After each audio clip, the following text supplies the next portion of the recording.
Daval, la série. Un podcast événement BFM TV.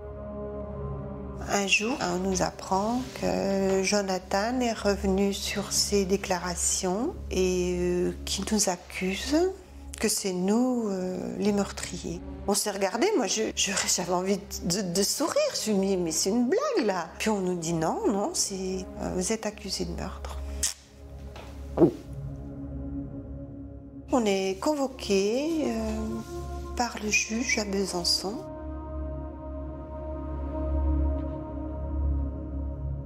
On n'était pas loin, on était une chaise qui nous séparait.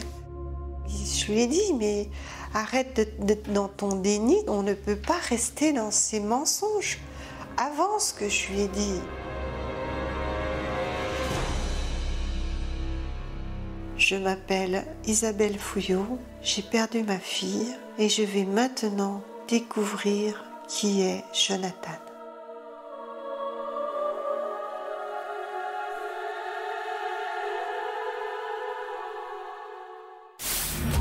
On découvre le corps, c'est un véritable carnage. Elle a été massacrée, et puis surtout brûlée.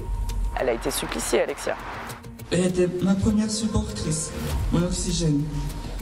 Il était vautré littéralement sur le cercueil d'Alexia, en train de pleurer. Et là, je me dis, il y a un gros problème. C'est-à-dire que s'ils mettent les scellés, c'est que Jonathan ne reviendra pas. Il s'est jeté à mes genoux d'un coup en disant que c'était lui, qu'il était impardonnable. Je me souviens juste de ça. Épisode 4. Dans les yeux d'Isabelle Fouillot, la mère d'Alexia.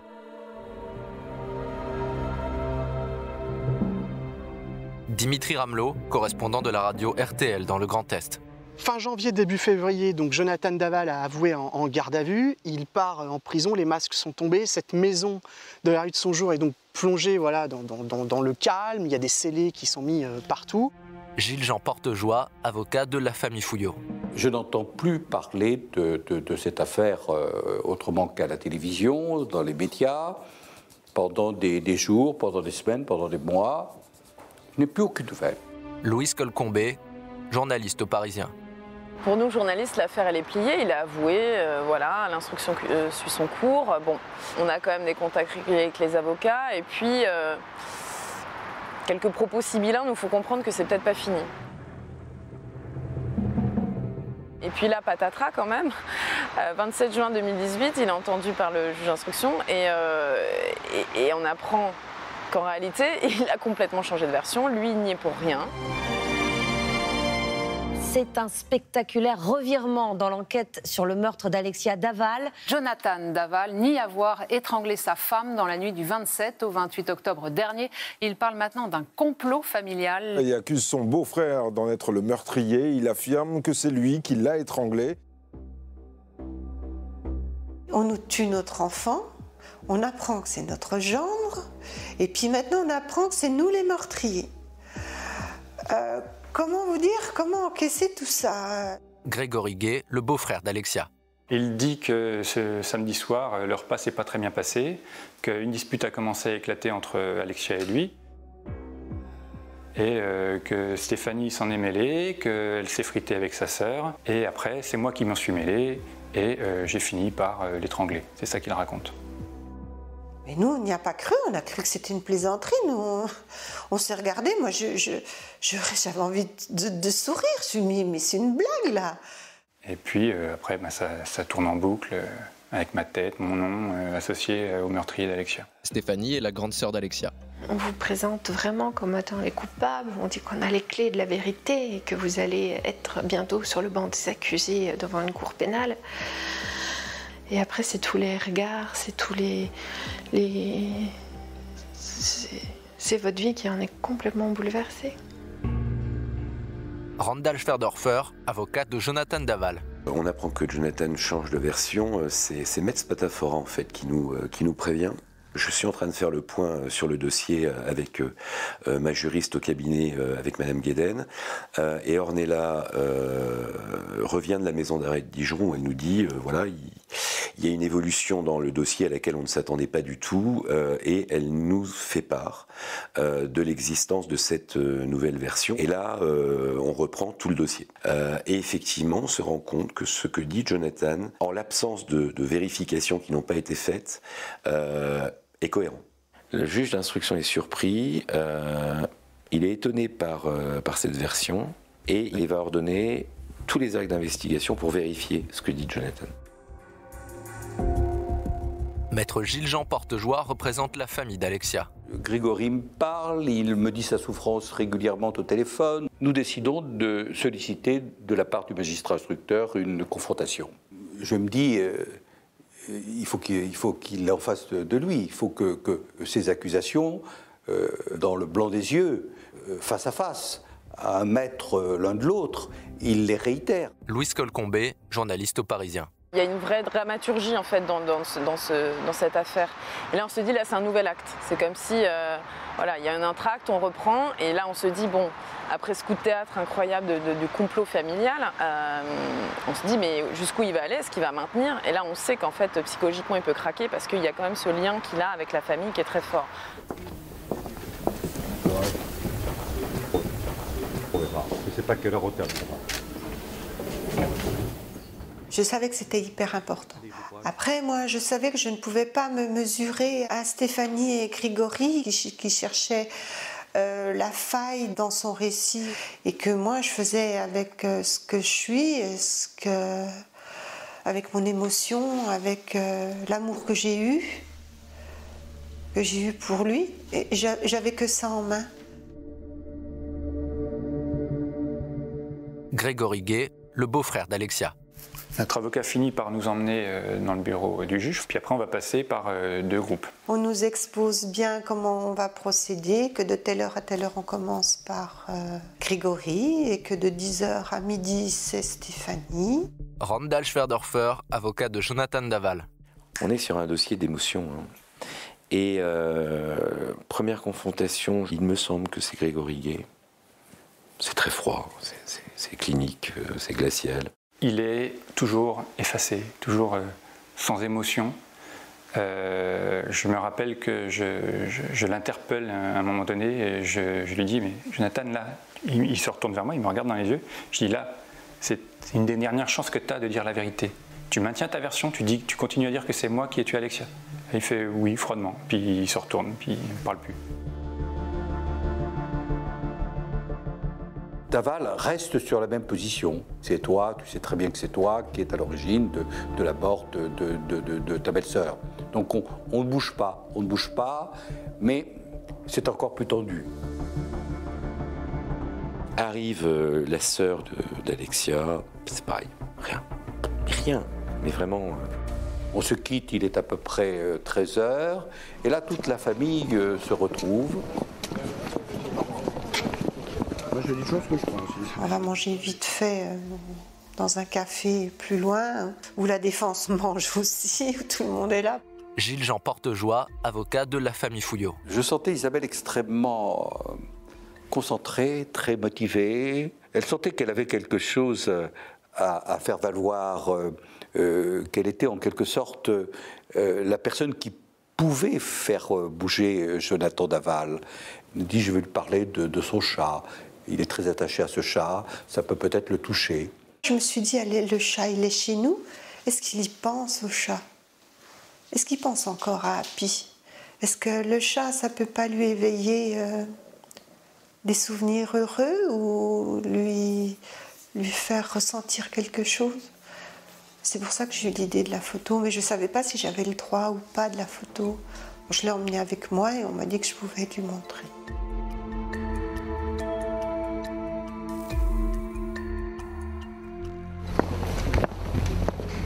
Puis on y retourne à 14h, c'est à moi de passer devant Jonathan. C'est des moments clés. Il n'y a pas de moments clés dans un procès pénal. Tous les moments sont des moments clés. Voilà.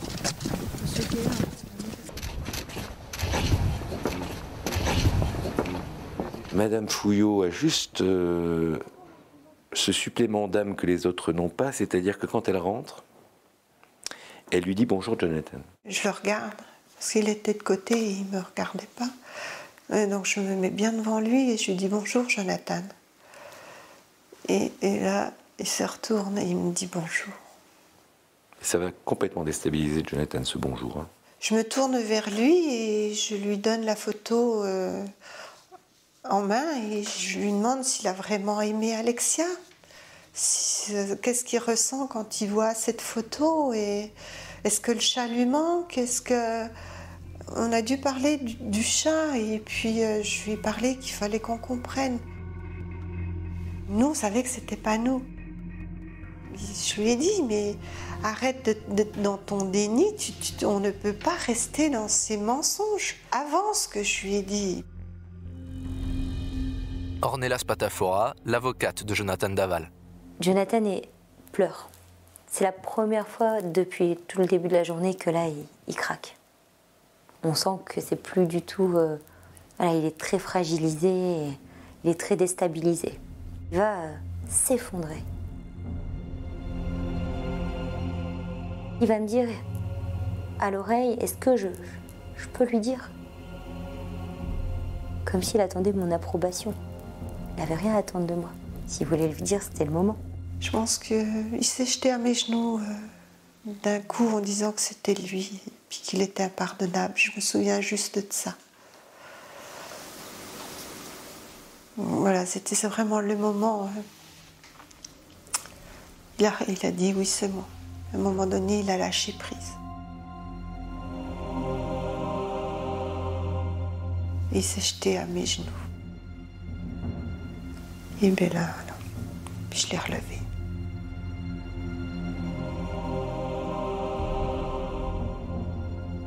Je l'ai pris dans mes bras pour le remercier d'avoir parlé.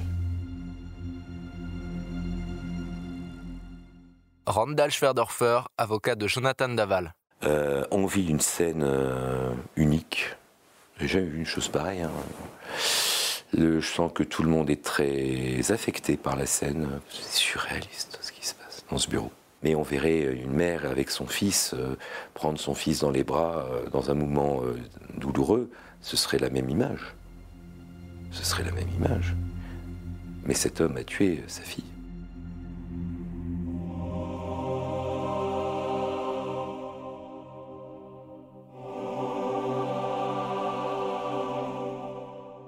Louise Colcombé. À ce stade-là, en fait, c'est pas du tout plié. On n'a qu'un bout de vérité. Finalement, il a dit peu de choses. Il manque énormément d'éléments sur les circonstances. On veut avoir le film complet. Là, on n'a eu que la bande-annonce. Pour compléter le puzzle, on organise une reconstitution. La juge d'instruction a cette intelligence de laisser la famille venir. C'est pas de gaieté de cœur que j'y vais, parce que c'est la maison dans laquelle j'ai grandi. Donc voilà, j'y vais parce qu'il faut faire bouger les choses et que peut-être qu'en nous voyant, il pourra parler davantage. Est-ce qu'il y a complicité? Est-ce qu'il y a préméditation? Qui a brûlé le corps? Et pourquoi de telles choses? Pourquoi de telles horreurs? Quand on ouvre la porte, on a l'impression qu'on était là hier et qu'Alexia, elle est encore là. On voit ses chaussures, on voit son manteau, on voit... Tout est en état, en fin de compte, rien n'a bougé, tout est statique, comme si la vie était encore là dans la maison, quoi. Sauf qu'Alexia n'est plus là. Lui, il arrive menotté, il arrive avec plein de gendarmes. Et ça commence dans le salon, il est assis sur le canapé et il commence à raconter qu'Alexia lui a demandé des relations sexuelles et puis qu'il a refusé. Et que bon, une dispute a commencé et puis qu'après, ils en sont venus aux mains, quoi.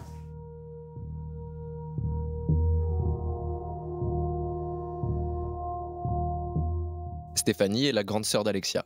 Il y avait une jeune femme, gendarme, qui avait été choisie parce qu'elle avait la même taille et la même corpulence que ma sœur. Elle devait jouer le rôle de ma sœur tant que ma sœur était vivante.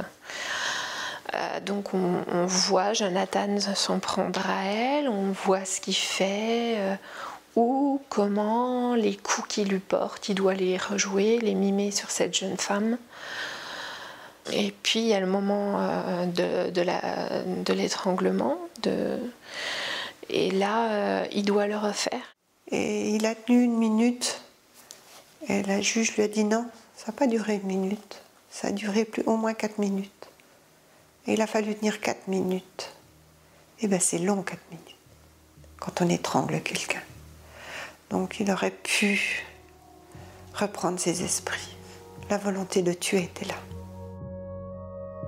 Une fois l'acte réalisé, Jonathan prend Alexia par les pieds, il la tire dans les escaliers par les pieds, il la monte par les pieds dans la voiture comme un vulgaire, comme je dis, sac à patates.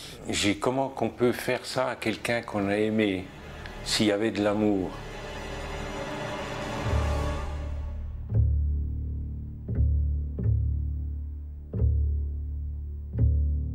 Après cette première étape, Jonathan Daval sera conduit à 5 km d'ici, à la forêt des Moulins, pour la deuxième étape de cette reconstitution, parce qu'il y a une deuxième interrogation. Dans cette forêt, Jonathan Daval a déposé le corps de sa femme et ce corps a été retrouvé 2 jours plus tard, en partie brûlé, un point que Jonathan Daval a toujours nié jusqu'ici. Randall Schwerdorfer, avocat de Jonathan Daval. Quand on arrive dans le bois, l'ambiance n'est plus du tout la même. Parce que là, on arrive sur le lieu de découverte du corps. D'abord, c'est très très sécurisé. Il y a des gendarmes partout, des drones partout. Il a un gilet pare-balles, tenue en laisse. Et puis tout le monde attend. La question tombe, est-ce vous qui avez mis du combustible sur le corps d'Alexia pour provoquer la crémation du corps? Et là, c'est trop dur. C'est trop difficile. On sent que ça ne peut pas sortir. Et puis, bon, à un moment donné, je me suis dit, allez hop, on va prendre la parole. Je lui ai dit si c'est pas quelqu'un qui passait par là, qui connaissait un endroit, puis qui a vu un corps, puis qui est venu le brûler. C'est pas possible. Je lui ai dit, c'est quelqu'un de ta famille, obligatoirement. Tu couvres quelqu'un. Si tu couvres quelqu'un, l'enquête va repartir, va falloir la trouver, cette personne. On s'isole avec Jonathan, le juge accepte qu'on puisse s'isoler. Et puis, comme à chaque fois qu'il se passe quelque chose, on lui laisse le choix. Voilà. Il dit simplement, c'est maintenant ou jamais. S'il y a encore quelque chose à dire, il vaut mieux le dire. Gilles-Jean Portejoie, avocat de la famille Fouillot. Et là, il lâche. Il lâche, il dit voilà, oui, effectivement, c'est moi qui ai mis le feu, c'est moi qui suis responsable. Il lâche, et tout le monde est soulagé. C'est ça qui est extraordinaire d'ailleurs.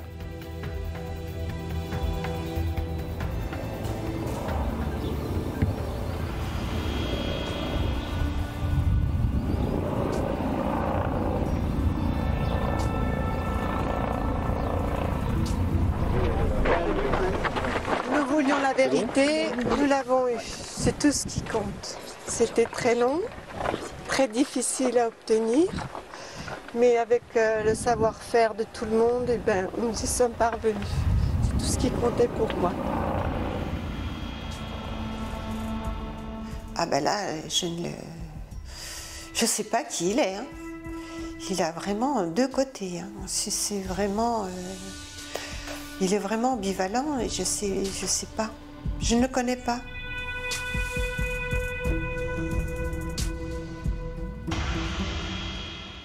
L'expertise psychiatrique a permis de lever un certain nombre de doutes. Il y a tout. Il est dominateur, il est un faux dominé, il est narcissique, j'en passe et des meilleurs. C'est une expertise qui est une expertise accablante. Louise Colcombé, journaliste au Parisien. C'est pas du tout un homme soumis comme on aurait pu le penser. C'est quelqu'un, en fait, il y a un des psys qui a cette formule qui dit il se promène avec un air de chien battu. Il a en fait un caractère assez dominant, il supporte pas la rupture, il parle même de personnalité caméléon. C'est-à-dire qu'il s'adapte aux différents interlocuteurs qu'il a en face de lui. Mon épouse et moi partageons la même sorte de liberté à travers nos activités sportives. Alexia aime nager et courir. Moi, je l'ai perdu. Je l'ai perdu, Jonathan. Je croyais le connaître, mais je me suis aperçue au fil du temps que c'est une personne qui vit dans le mensonge. Il a construit un personnage. Et est-ce qu'il est venu là dans notre famille par amour pour Alexia ou pour autre chose? Et pourquoi on est arrivé là? Je veux dire, c'est incompréhensible. Je ne comprends pas.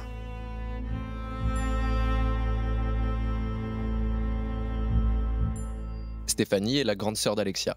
Moi, la question que je me pose, c'est de qui est-il tombé amoureux? Est-il tombé amoureux de ma sœur? Est-il tombé amoureux de mes parents? De notre famille, de l'image familiale, de la famille peut-être que lui n'avait jamais eu. Donc finalement, s'il n'avait pas besoin de ma sœur, il voulait tout le reste. Randall Schwerdorfer, avocat de Jonathan Daval.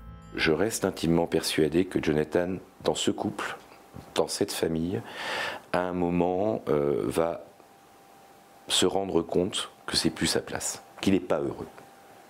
Elle-même est malheureuse parce qu'à un moment, toujours impulsé, on ne peut pas s'empêcher de vouloir quelqu'un qui impulse aussi. Je crois qu'il y en a un qui a trop pris l'ascendant sur l'autre, que la relation se déséquilibre, et quand ça se déséquilibre, tout est possible. Martine, la mère de Jonathan. C'était Jonathan, il cachait ses émotions, on ne pouvait pas dire... Bon, il venait dormir le soir ici jusqu'à minuit. C'est là que j'avais dit, mais écoute, si ça ne va pas, pourquoi vous ne divorcez pas? Il m'a dit non, moi je l'aime quand même, non, je vais rester avec elle. Quand on ne s'entend pas, on se sépare. Quand on ne s'entend plus, ou qu'on ne s'aime plus, ou qu'on ne s'aime pas, on divorce. Oui, quand on est adulte. Mais est-ce que ce couple est adulte? Je n'en suis pas persuadé.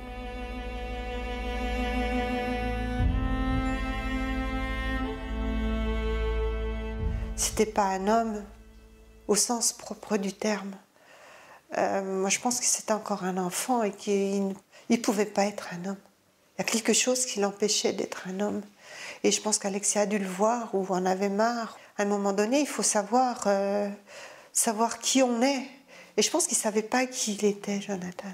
Il a beau essayer de se faire passer pour le pauvre enfant chétif, c'en était pas un, la preuve. Quelqu'un qui commet des actes aussi violents, c'est quelqu'un qui est capable d'horreur.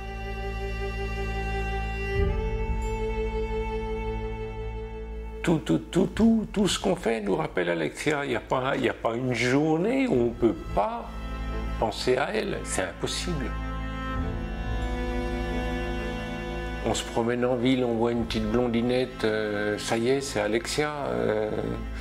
On voit des parents. On voit des parents avec leurs enfants. Et puis nous, on sait qu'on l'aura pu.